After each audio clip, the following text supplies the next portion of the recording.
नमस्कार शेतकरी मित्र, किसान मित्र यूट्यूब चॅनलवरती आपल्या सर्वांचं सहर्ष स्वागत आहे. आज आपण बऱ्याच ठिकाणी शेतकरी मित्राचं म्हणणं असते की बाबा करपा हळदीवरती भरपूर प्रमाणात दिसतो. याचं मूळ कारण काय आहे महत्त्वाचं शेतकरी मित्रांना ह्या गोष्टी समजून घेणं महत्त्वाचं आहे.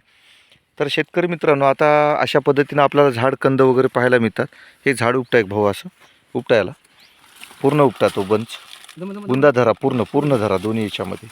तर शेतकरी मित्रांनी जेव्हा आपल्या बऱ्याच ठिकाणी आपल्याला करपा वगैरे सड किंवा काही असतात अशा भरपूर प्रमाणात दिसतात. तर शेतकरी मित्रांनो, आता याच्यामध्ये आपण स्पष्ट पाहू शकतो की हे जे कंद आहे पूर्ण सडलेला आहे, नासलेला आहे.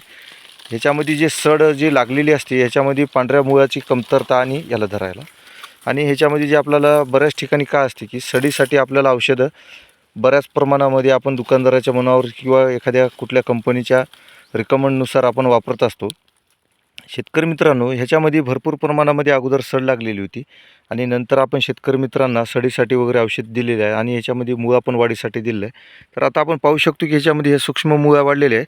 तर आपण सांगल्याप्रमाणे भाऊ तुम्हाला ह्याच्यामध्ये सडीचं प्रमाण काय वाटतं आता सांगा ना. सड कसं वाटते? सड थांबली का?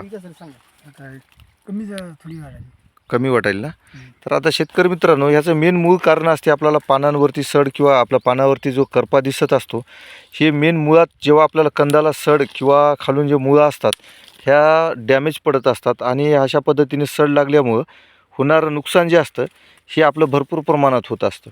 आणि शेतकरी मित्रांनी ह्याला करायची जी दखल आणि आपल्याला जर याच्यामध्ये कंट्रोल घ्यायचा असेल आणि आपलं जे उत्पन्न घट होणार आहे हे वाचवायचं असेल तर आपल्याला ह्याच्यामध्ये कार्गोशील हे एकरी 2 लिटर ह्या प्रमाणात सोडायचं आहे आणि भरपूर प्रमाणामध्ये याच्यामध्ये लागणारे आपल्याला अन्नद्रव्य देणे आणि हे आपल्या अन्नद्रव्यासोबत आपल्याला काही अशी औषधं असतात की ते सोडायला पाहिजेतात.